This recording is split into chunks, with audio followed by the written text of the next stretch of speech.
somnambule. Car en vérité, tu n'avais pas la trempe d'être l'acteur de ta propre histoire, le maître de ton propre destin. Alors, tu fuyais, un pas somnambule après l'autre, vers des déserts que la réverbération te miroitait comme autant d'oasis accueillantes. Pourtant, dans ces moments d'accalmie, dans ces minuscules moments d'accalmie, Mounjolé, l'oiseau, revenait à la porte de ton cœur et il cognait.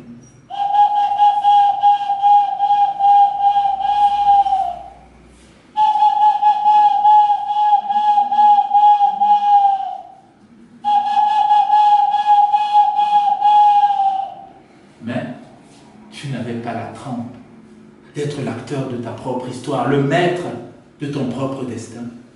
Il n'était pourtant pas très tard, car le temps n'est jamais révolu pour détourner le fleuve de son destin vers des contrées plus clémentes où abonde la vie dans tous ses états. Tu avais voulu des ailes pour t'envoler au-dessus de la mêlée, pour te voir d'en haut, petit point sombre, à peine visible dans l'immobilité flagrante du monde. Des ailes pour te mouvoir de ton index présomptueux, de ton index d'un nouveau présomptueux. Tu avais touché ton dos, il t'était poussé des ailes. Tu avais touché ton épaule et il t'était poussé des ailes. Tu avais touché ton dos et il t'était poussé des ailes. Tu avais touché tes talons et il t'était poussé des ailes. Et voilà que tu étais plein d'ailes pour t'envoler. Une paire d'ailes à gauche, une paire d'ailes à droite. Et pourquoi tu t'envolais donc pas? Quand on a des ailes, c'est pour s'envoler, non? Hein? Alors, et pourquoi tu t'envoles pas? Pourquoi, avec toutes ces ailes que tu as désirées, tu ne t'envolais pas? Pourquoi? Dis-moi, pourquoi? Pourquoi? Explique-moi. Pourquoi tu t'envolais pas? Comment c'est possible ça? Comment c'est possible? Et pourtant, ta volonté a dicté à ton corps, pousse-moi des ailes, je veux des ailes, pour m'envoler, pour attraper le train qui amenait la menthe vers les steppes du Nord. Et ces ailes que tu avais désirées, elles t'étaient poussées, mais les voilà, elles te sont poussées. Et alors, qu'en fais-tu? Envole-toi. Pourquoi n'es-tu pas capable de t'envoler? Pourquoi? Parce que tu n'avais pas la trempe d'être l'acteur de ta propre histoire. Parce que tu n'étais pas le maître de ton propre destin.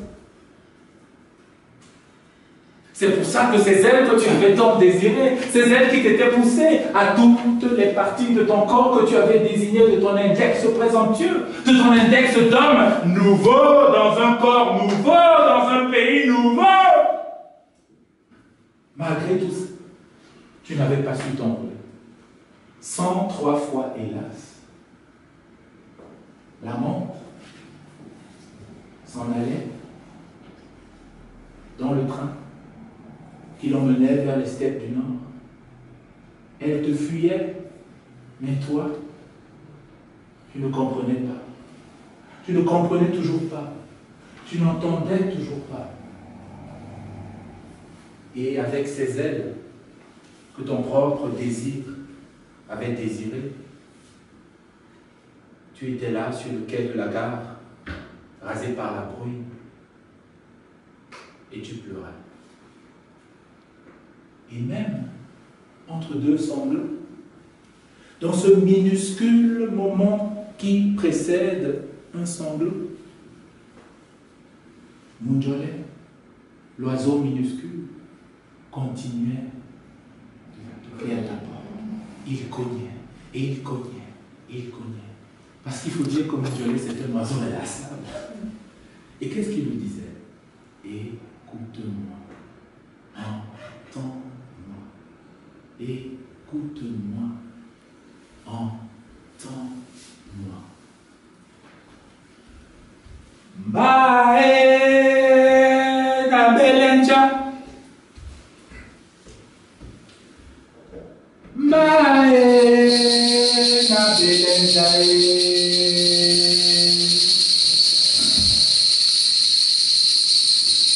Mae na belenja. Mae na belenja. Numuna mundo pe a belenja umundi mwa bakala wanye a belenja. Wae wa belenja. Wae wa belenja. Wanuni muna mundo pe wa belenja umundi mwa bakala wanye wa belenja. To nyambende osima belemo. To kwanginde osima belemo. To kimbengande osima belemo. Mundi mwaba kalawanye osima belemo. Wae wa belenja. Wae wa belenja. Nuni muna mundo pe a belenja o mundi mwa bakala wanye a belenja. Tolo kwangide na belemo. Tani sekade na belemo. Toli kwangide na belemo. Mwa bakala wanye na belemo. Tona bebe na belemo. Toli sekade na belemo. Tolo kwangide na belemo. Mwa bakala wanye na belemo. Tona bebe na belemo. Tolo kwangide na belemo. Toli sekade na belemo. Mwa bakala wanye na belemo. L'amant qui refusait d'écouter la voix de l'oiseau, du minuscule oiseau Munjole qui, tous les matins, tous les soirs, frappait à sa poitrine, lui disant « Ouvre-moi comme on ouvre un inconnu ». L'amant qui refusait d'écouter cette voix était à présent seul. Il avait été abandonné, quitté par l'amant. Pourquoi était-elle donc partie? Pourquoi, alors qu'elle lui disait la nuit, la veille, je t'aime, tu es l'homme que la vie m'a envoyé. Et le lendemain, au réveil, elle s'en va. Pourquoi part-elle?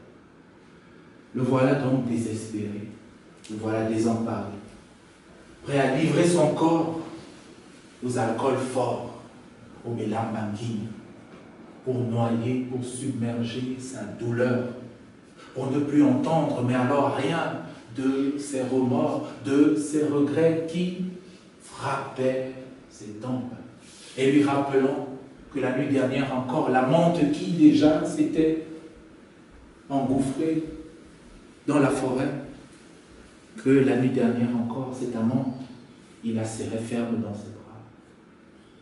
Il vivait ce qu'on appelle l'amour.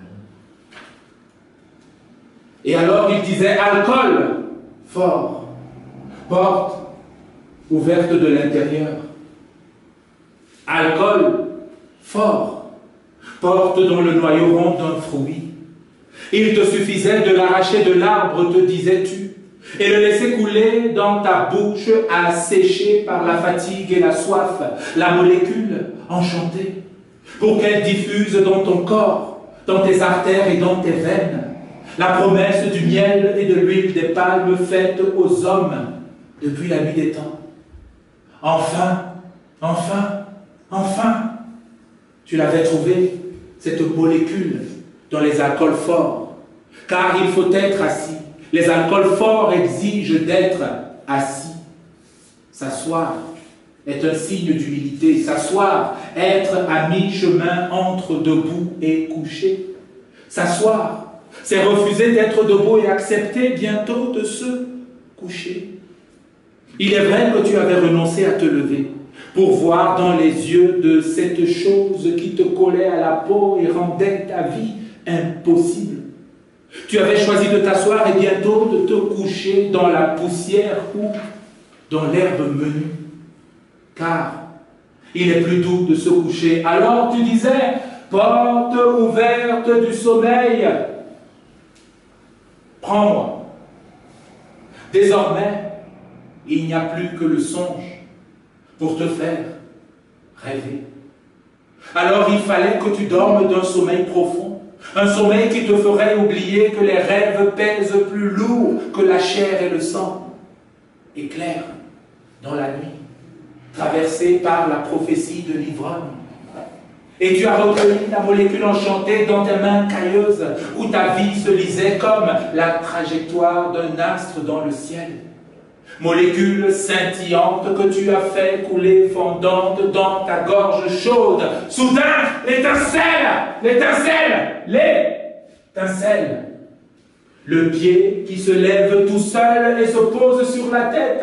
Le ventre qui se tord comme un linge débarrassé de son ossale par une ménagère assise sur un petit banc en bois dans une cour rectangulaire entourée de becs de perroquets traversés par l'ombre équivoque d'un cocotier qui n'a pas produit de noix depuis 100 ans.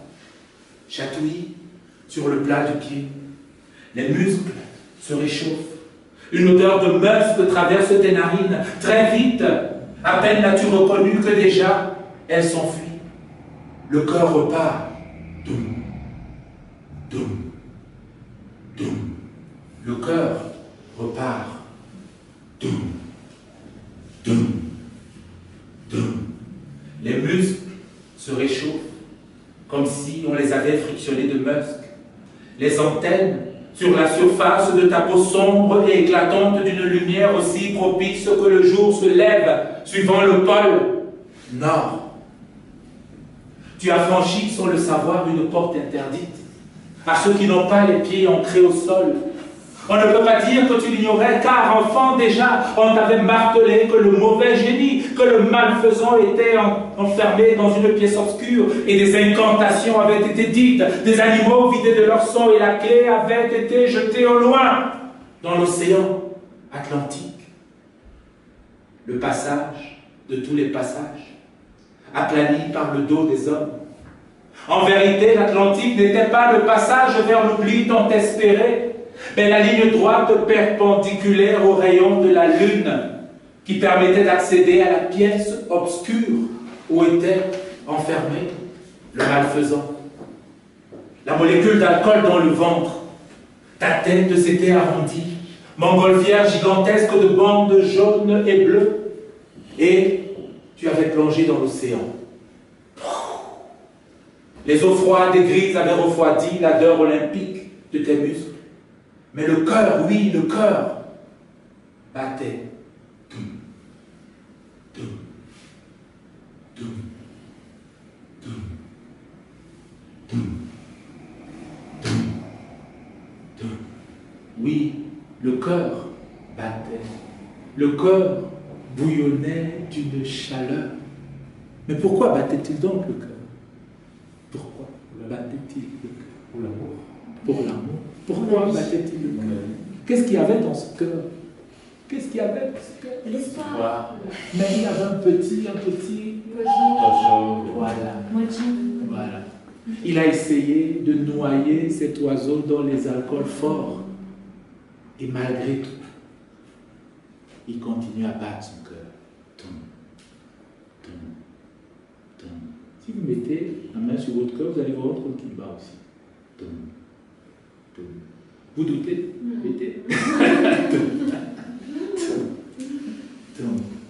Mais le cœur, oui, le cœur battait, le cœur bouillonnait d'une chaleur. Tes bras fendaient les eaux glaciales, trouées. Déjà, tu avisais la clé couchée sur un lit d'algues. Bientôt, le malfaisant était libéré de sa prison. Ah, insouciant! Vois-tu en insouciant les calamités que tu viens de déchaîner sur ton propre corps? Mais le temps n'était plus à faire marche arrière. Le temps est comme la bobine d'un fil qui se déroule sans cesse et ne se rembobine pas. Tu ne voyais pas encore clair dans les ombres que la nuit tombante avait soudain jetées autour de toi, les ombres parmi lesquelles tu avais cru apercevoir celle de l'amante, marchant avec une bassine d'eau pleine sur la tête, reposant sur un pagne roulé en spirale.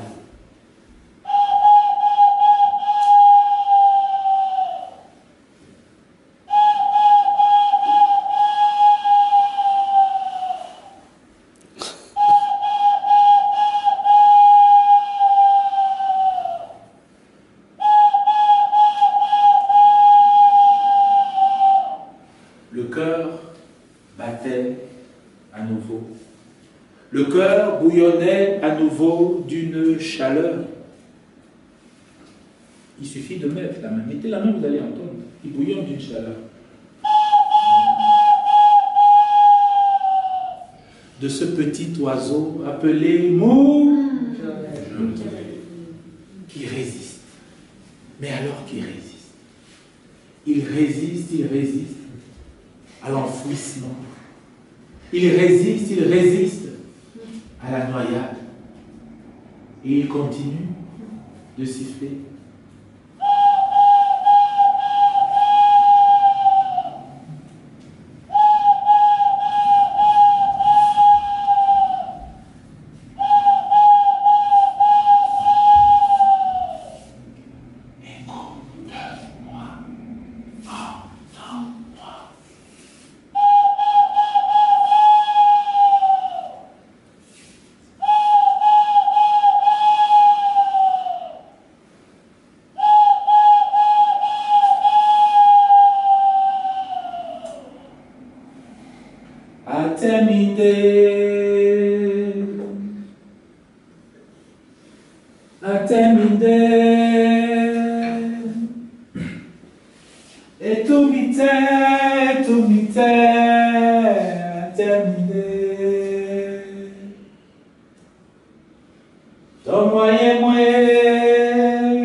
Voilà que l'amant était enivré d'alcool.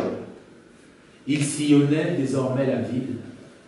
Il croyait ainsi se fuir, oui, se fuir, ne plus entendre cette voix qui le rappelait à lui-même, qui lui rappelait qu'il avait un destin beaucoup plus riche, beaucoup plus joyeux que celui dans lequel il était engouffré. Mais il n'entendait pas cette voix. Il n'entendait pas cette petite voix qui le rappelait à une grandeur qu'il avait oubliée. Il n'entendait pas cette petite voix qui le rappelait à un passé enfoui dans les interstices de son cœur. Et pourtant, Mujolé, tous les matins, tous les soirs, à ces petits moments de silence qui ponctuent notre vie moderne, Mujolé continuait inlassablement de siffler. Mais quelle chanson joyeuse, n'est-ce pas? La chanson de Mujolé. Et pourtant, l'amant ne l'entendait pas. L'amant ne l'écoutait pas. Le voilà donc qui déambule dans les rues de cette capitale des vêtements, friperie d'une Europe submergée d'abondance, était sans valeur. Ils les déchirèrent, ces malfrats, avec leurs machettes et les jetèrent dans l'herbe touffue sur le bas-côté de la route. Ton honneur, auquel ils ne purent fixer en prix, ils le découpèrent en 777 morceaux qu'ils distribuaient à l'armée de chiens errants qui, alors que les hommes se cachent dans leurs maisons brinque-ballantes, prennent possession de cette ville. Des quatre principes, à la fois massifs comme une chape de plomb et légers comme une plume d'oiseau, les déconcertèrent à tel point qu'ils ne surent quoi en faire. Ton argent, ton argent, qui était le véritable mobile de leur attaque. Oui, ils en voulaient à ton argent, déchaîna dans leur sang et dans leur chair un ouragan nommé colère. Alors ils te molestèrent, les coups de poing s'abattirent sur ton visage, ton ventre, tes côtes. Quel était donc le nom de cette rage qui voulait t'arracher à la vie? Devais-tu t'interroger entre deux sanglots? Tu avais dans tes poches 2000 francs, un billet et des pièces, qu'ils prirent et se partagèrent à part égale. Mais cette maudite somme allait déchaîner le diable qui sommeillait en eux et avec qui tu allais bientôt faire connaissance, assommé, ayant oublié ton nom, celui de ta mère et celui de ton père. Ils te prirent tout, mais alors tout ce que tu possédais, tout, ton argent, tes vêtements friperies d'une robe submergée d'abondance, ces vêtements qui pour toi étaient le summum de l'élégance, ils prirent tout. Et même tes chaussures, oui, ces chaussures que tu croyais être le summum de l'élégance arabe. Mais oui, ils prirent tout, mais alors absolument tout, et tu te retrouvas nu, comme au premier matin du monde, mais nu. Ils prirent tout, mais il y a une chose qu'ils ne purent pas te prendre. Une et une seule chose qui, dans ta poitrine, continuait de te rappeler à ce destin, cette destinée que tu avais oubliée, ce passé qui te rappelait à la grandeur de qui tu étais.